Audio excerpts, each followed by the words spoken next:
26-27 सेटा लागू हम से बर्तमान आमर प्रस्तुति चली कमिटी भी हो सारी काम भी आरंभ हो आगामी दिन से संपूर्ण हम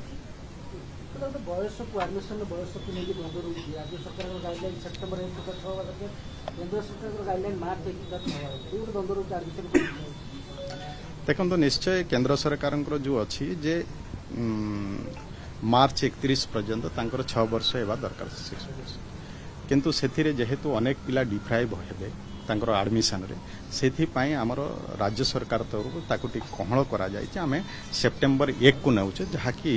पिला माने एथिरु वंचित न हुंतु सेथिपाई राज्य सरकार निष्पत्ति नै छै।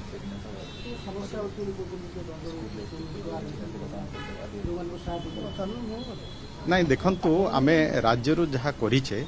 जेहेतु आमे देखिले जे जदि मार्च 31 को जदि निया जाए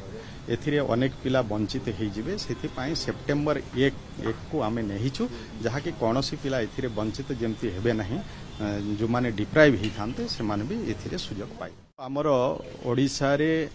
एनईपी 2020 लागू हैला परे हमर एथिपाई हमर सिलेबस रे परिवर्तन आनिबा पाई हमर एससीएफ कमिटी भी गठन हो जाइछि आउ सेथिपाई वर्तमान 1 रु 8 पर्यंत सिलेबस रे परिवर्तन हबो। ओडिसा रे एनईपी 2020 लागू हैला परे हमर एथिपाई हमर सिलेबस रे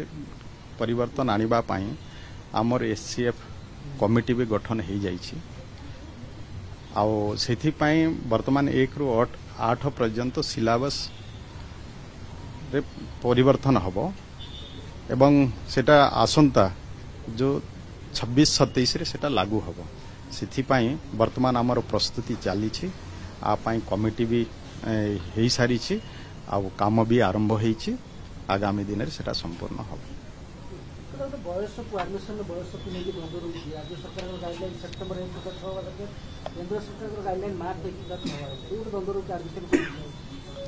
देखो निश्चय केंद्र सरकार जो अच्छी जे मार्च 31 पर्यंत 6 वर्ष एवं दरकार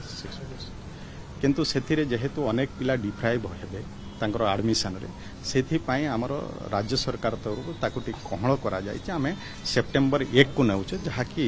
पिला माने एथिरु वंचित न हुंतु सेथिपाई राज्य सरकार निष्पत्ति नै छै।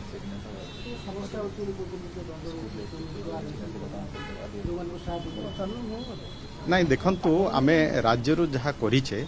जेहेतु आमे देखिले जे जदि मार्च 31 को जदि निया जाए एथिरे अनेक पिला वंचित होइजिबे सेथिपाई सेप्टेम्बर 1 को आमे नेहिछु जहाँकि कौनसी पिला एथिरे वंचित जेमती हेबे नहीं।